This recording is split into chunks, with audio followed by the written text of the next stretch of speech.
Every morning the world starts quietly, one soft light at a time. Homes flicker awake, shops open. People take those first small steps into a brand new day. And in all of that ordinary movement, there's something kind of extraordinary. A moment worth noticing, a spark you feel before you even name it. Sometimes it's quiet, sometimes it's small, but kindness shows up right on time. And every morning we choose to show up with you so we can look for that spark together. Good morning. I'm Matt Roof, the Uncommon Kindness Guy, and this is Kindness Rising. Let's rise together.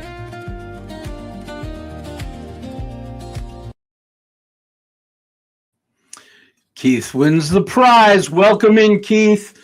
You are the first one here, and Jess is right on your heels. Good morning, good morning, good morning, everyone. Welcome to Kindness Rising Live. I'm so glad you're here. Keep coming back. Yesterday, we began season 2, year 2, whatever you want to call it, with a simple invitation just to show up real, not polished, not perfect, not pretending to have every single answer. Just real. Yep, it sounds freeing, doesn't it? And beautiful. But when we run into the obvious question, is showing up real is so powerful, why don't we do it more often? Why do we hold back? Why do we edit ourselves? Why do we walk into certain rooms and instantly become slightly safer, smaller, more acceptable version of ourselves? Today's lesson we're calling Why We Wear Armor. And here's the thing I want us to hold gently this morning. Armor is not always evidence that something is wrong with us. Sometimes our armor is evidence that something happened to us. So remember, today's not about shame. It's not about calling ourselves fake. It's not about looking back at versions of ourselves who hid, performed, or joked. Maybe there was nothing wrong with you. Maybe you were protecting something precious. Maybe that armor worked for a while. But the question today is this: what happens when the thing that once protected us starts preventing us from being fully seen? That's where we're headed this morning. Welcome to Kindness Rising. Welcome to Without a Net. Absolutely. All right. And welcome to everyone out there. Sully, Kathy, Jess, Keith, and the rest. Come on in. Join us here on Kindness Rising, 7:30 a.m. Eastern, right here. Here, Kindness Rising. Mornings in the Lab Authority Network.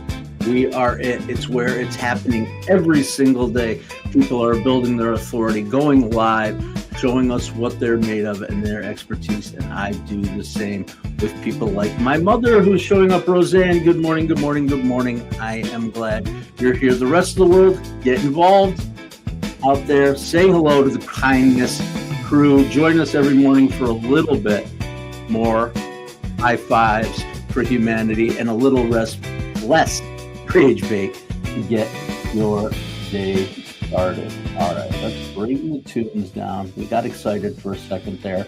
It's all right. Yep, today we continue our dialogue about authenticity, about showing up real. Yesterday, that's what we talked about, and today we're asking, why can that feel just so hard? Most of us didn't start our life with armor. We started curious, open, and expressive. We sang songs before we knew all the words, and we asked questions before we were worried whether they sounded smart or not. We told stories before we knew how they would land, and then life started. Life started teaching us. Sometimes gently, sometimes not. One wrong answer, one laugh from the back of the room, one moment of embarrassment, one time we trusted someone with the truth and they didn't handle it well. Maybe a meeting where we spoke up and watched the temperature in the room change, or a boss who made it clear that mistakes were not welcome and were not information. They were evident. One relationship where honesty became a liability, and little by little we learned. Not because we're weak, but because we were paying attention. We learned what got rewarded and what got punished, which parts of ourselves were welcome and which parts was probably just wait in the parking lot. We built armor. And some of us built armor out of achievement. If I succeed enough, nobody will question me. Some of us built armor out of humor. If I make them laugh, maybe they won't see that I'm really hurting. Some of us built armor out of competence. If I always know the answer, no one will notice that I'm really scared. And some of us built it out of silence. If I say less, there's less they can use against me. Absolutely. And then they kill her. Fine. Fine at work. Fine at home. Fine on the live stream. Fine in the comments. Fine. And sometimes that armor gets us through, but there's a cost. Absolutely. It keeps out the criticism, but it also keeps out the connection. It helps us survive when we feel unsafe. But if we keep wearing it everywhere, eventually we start treating every room like it's a battlefield. So today, I don't want us to hate the armor. I want us to understand it, maybe even thank it, and then ask the braver question. Is it still protecting me, or is it keeping me from showing up real? That's today's Kindness Spark. Thanks for joining. Jess. Ends in hiding with walls. All right, Jess. Well, we'll talk it through. I love that you don't hide through hide behind walls here. You seem to be bringing your true self. I hope so. You're always welcome as you are. That's what we do here at Kindness Rising. Absolutely. All right. We also do Who in the World because we like to have a little bit of fun. And today we're gonna rock our first clue right now.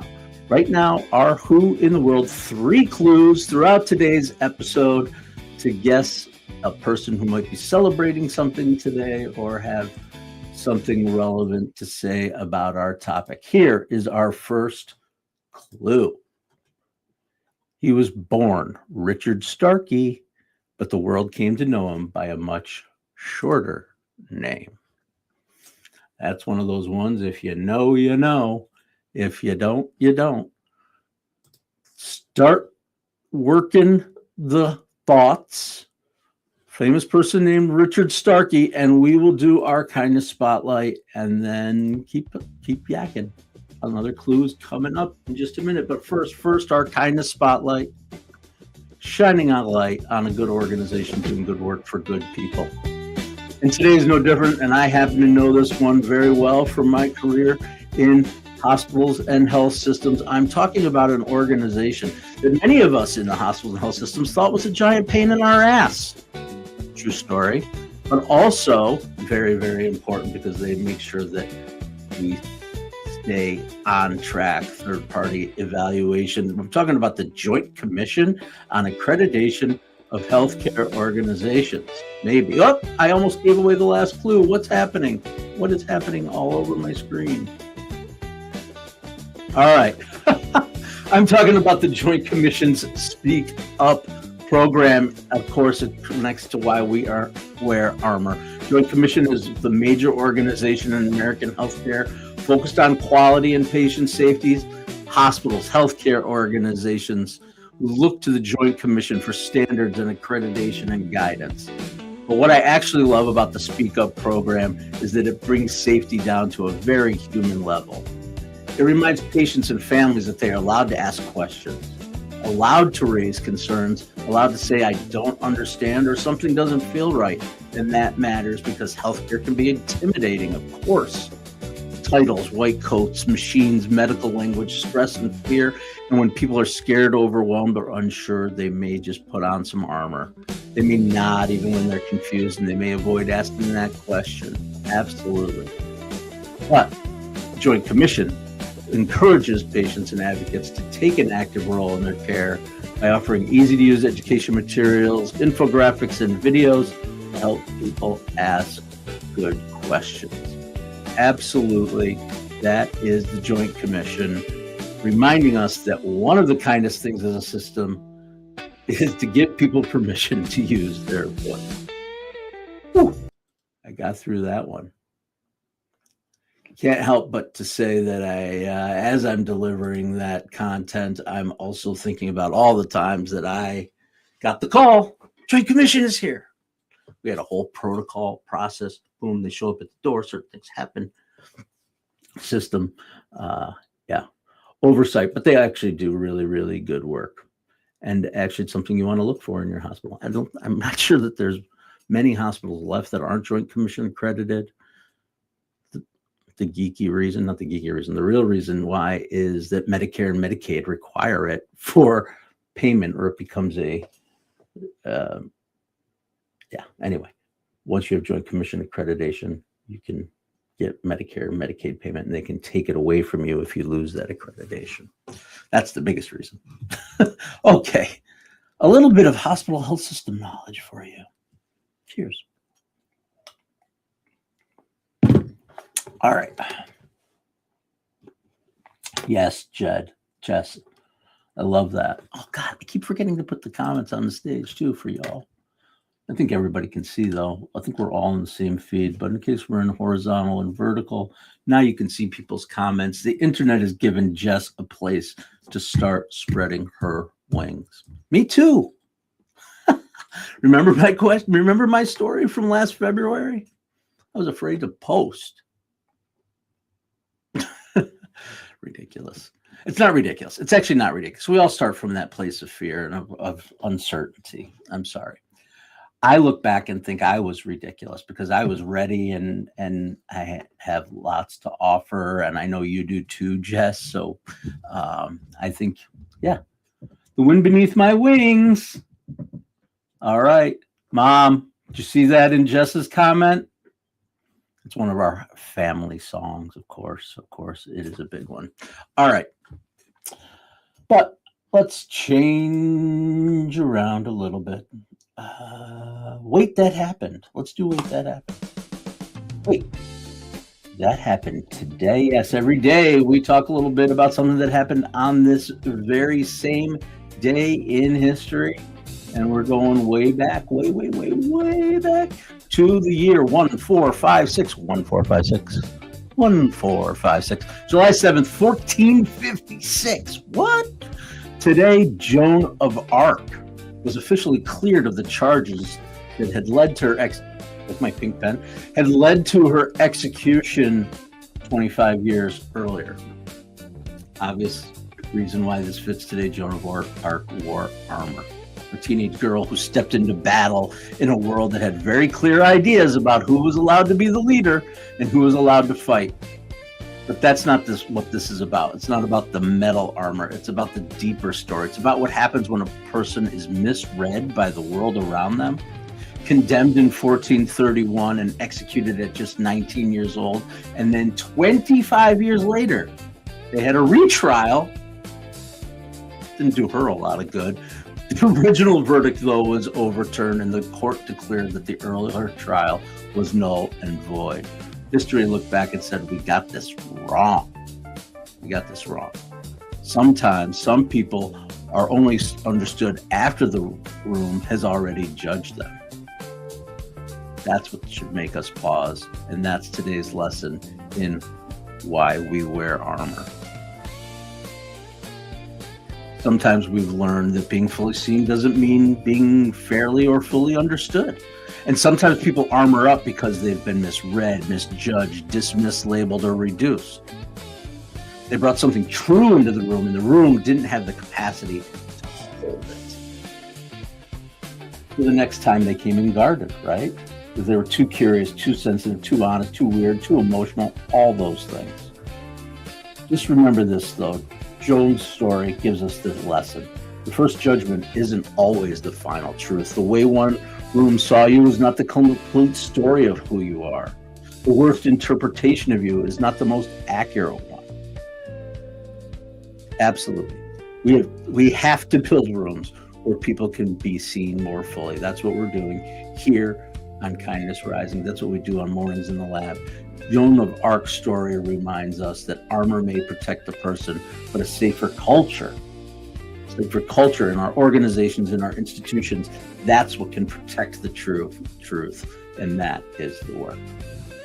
All right. Good times with Wait That Happened today. We got to get you a second clue. Has anybody guessed? Has anybody guessed? I cannot either. I cannot see those comments. Oh, I don't know why. I didn't change it. Let's see.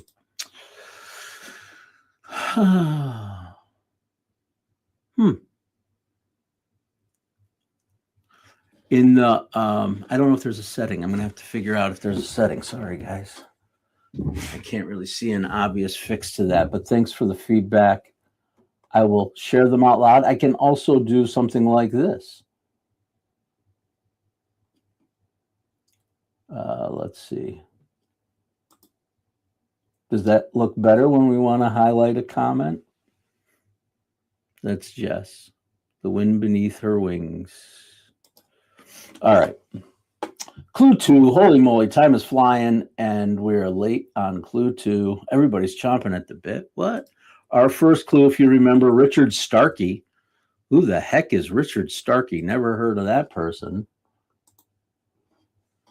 This dude, he joined a band that already had momentum and somehow became its heartbeat. Richard Starkey joined a band, changed his name, and became the heartbeat of the band. All right. Got to keep moving along here a little bit quicker, Maddie, a little quicker. All right. That's okay, though, because we're here together, and that's what matters. But I do want to get to this content, this information. Stuff I've been working on, we talked about yesterday, continuing our ideas behind organizational, psychological, cultural safety, and we're getting into our little bit of research corner for this lesson. Research tells us what's true without a net, helps us put it to work. Yesterday, we introduced Amy Edmondson and psychological safety, and today we're moving on to a little organization called Google. Yep. It's making my nose itch. I don't know. What does that mean? Somebody from Google maybe is watching. I don't know. Today we moved to Google. In 2012, Google launched something called Project Aristotle. The goal of the project was to figure out what makes some teams more effective than others. And at first they looked at the obvious things. It was about putting the smartest people together, seniority, experience. Maybe it's personality types, a mix of introverts and extroverts. The best manager? Nope. The big discovery was this. Who was on the team mattered way less than how the team worked together. And the number one factor they found? Yep, you guessed it. Psychological safety, the same thing Amy Edmondson talked about in healthcare organizations. In simple terms, do people feel safe taking the risks around each other? Can I ask a question? Can I admit I'm confused? Can I make a mistake? Can I challenge the idea without becoming the problem? And can I show up as a real person instead of some polished role? That's the difference. Because when psychological safety is low, people protect themselves. They armor up. They manage their impression, not the reality. They hide uncertainty and they avoid hard questions. They're going to save the real opinions for the hallway after the meeting or the parking lot where psychological safety is high. So when you build it in your organization, something different happens. People contribute sooner. They learn faster. They correct their mistakes earlier, and they challenge ideas before they become really, really expensive, big problems. They trust the room enough to bring more of themselves into it, and that is the bridge to today's real lesson. The research tells us what's true without a net, helps us put it to work, and that's what we'll do today. There's something going on with my nose. Something's really got me. Whee! That's what happens when you go live. You can still talk about all you want. Mom, look on the screen. You should see everybody's. That means you and Kathy are on the same format and everybody else is on the other. Remember we talked about vertical and horizontal? Oh my God. Real problem here right now. Living it live with you. All right. Let's get to the real without a net lesson, though. Remember our anchor lyric from Robert Hunter, help on the way. I was blind all the time. I was learning to see. The line doesn't say I was wrong all the time. It doesn't say I was broken all the time. It just says I was blind and I was learning. That's compassion in a lyric. It leaves room for growth. It leaves room for possibility. That we're all walking around with parts of ourselves we have not fully recognized. For me, it was the Sesame Street recorder, Ernie microphone, that little kid who just started creating. The lesson that was that the authentic self was still in there. Yep. Because when I heard the cassette and I heard my voice, I heard a version of myself before the calculations began, before the careful professional voice, before walking into rooms and wondering which version of me would be safest around here. I want to make sure you understand that I don't think professionalism is bad. It's respect, it's discipline, it's care. Vital, vital. But it can also be armor. It can be a costume we wear so long that we forget there's a person under it. Yep, I know that armor for sure. And maybe you do too. Yep.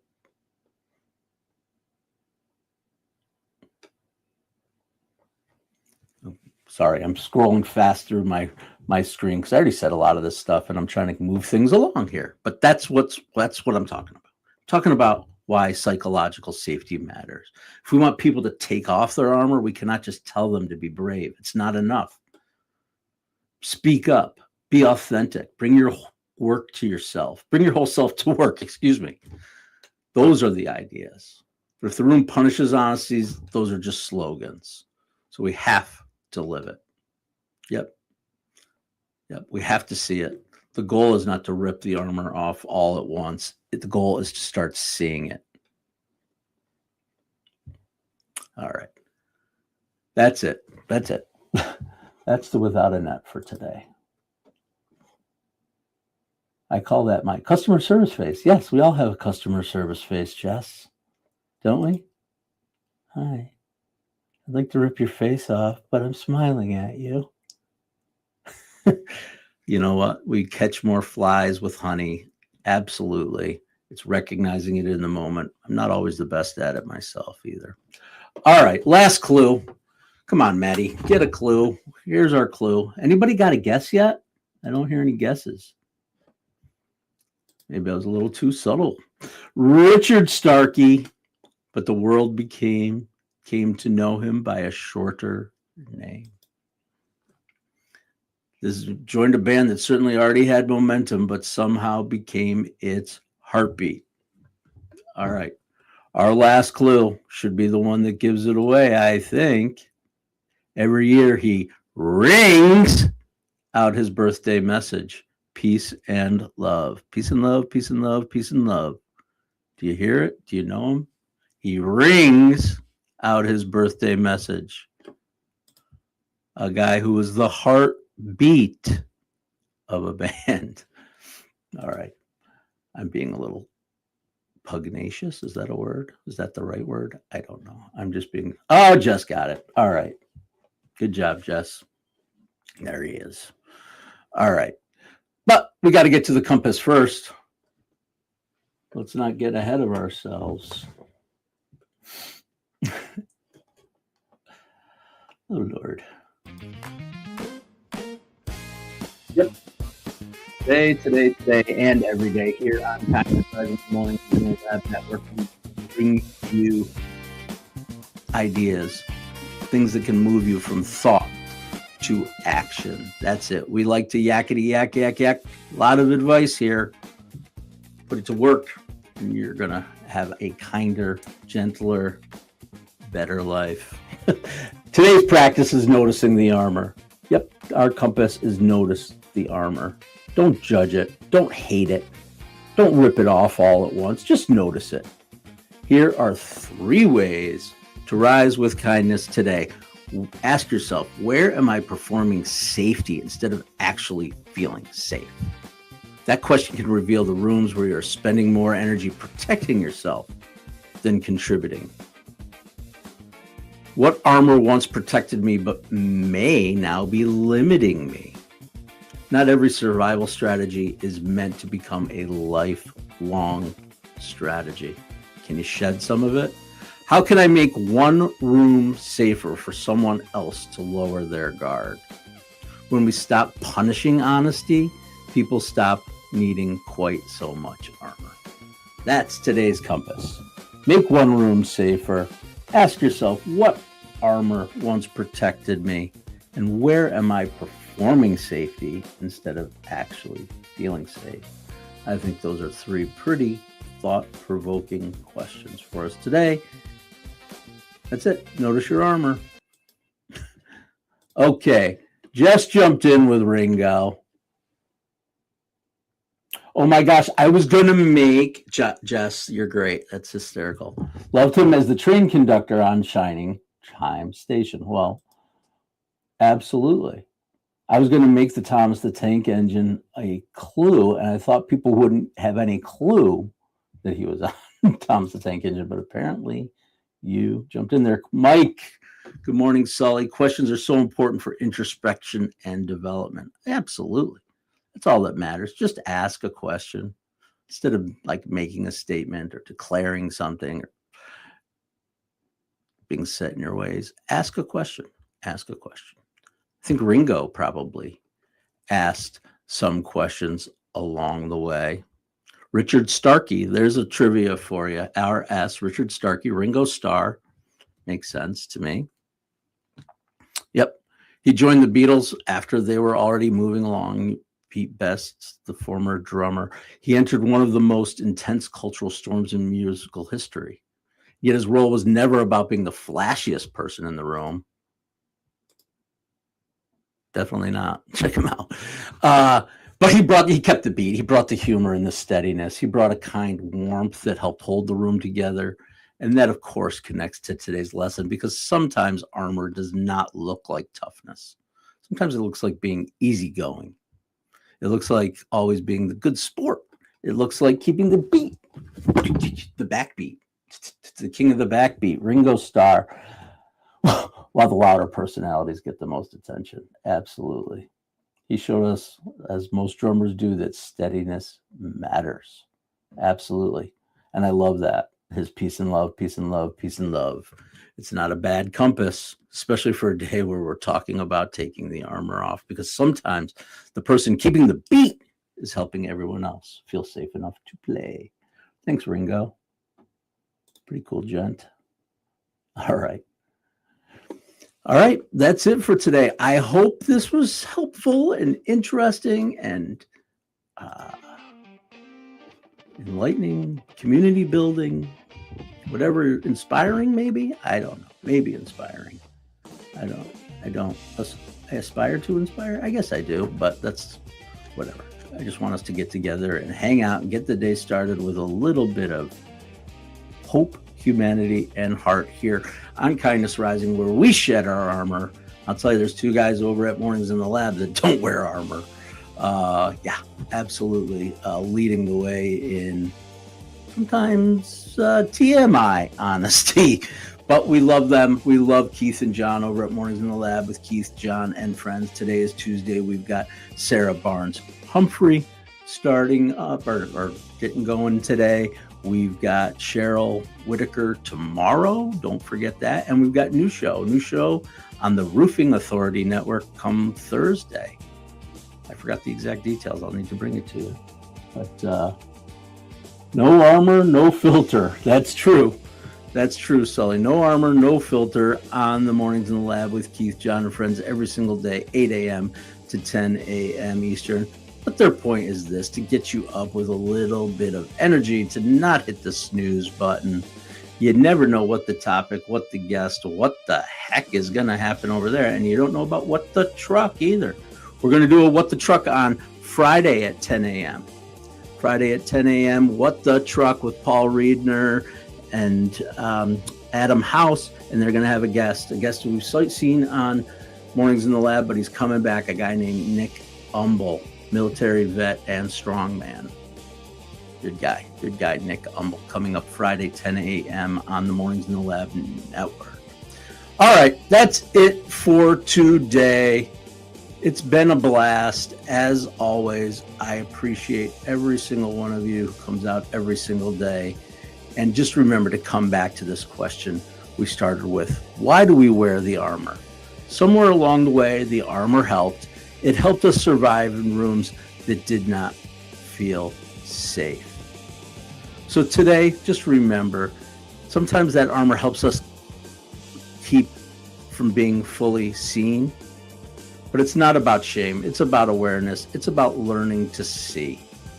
Absolutely, absolutely. Remember, one mistake is not who you are. You're more than your role. You're more than your performance, and you're more than the polished answer. And definitely more than the mask that you wear. The real you is still in there, still worthy, still becoming, still learning to see. Thank you for spending part of your morning here with me. Now get on over to Mornings in the Lab with Keith, John, and friends, and come on back 7:30 a.m. tomorrow morning, where we'll have more Kindness Rising live, more Without a Net, because we are just getting started. Stay uncommon, stay kind.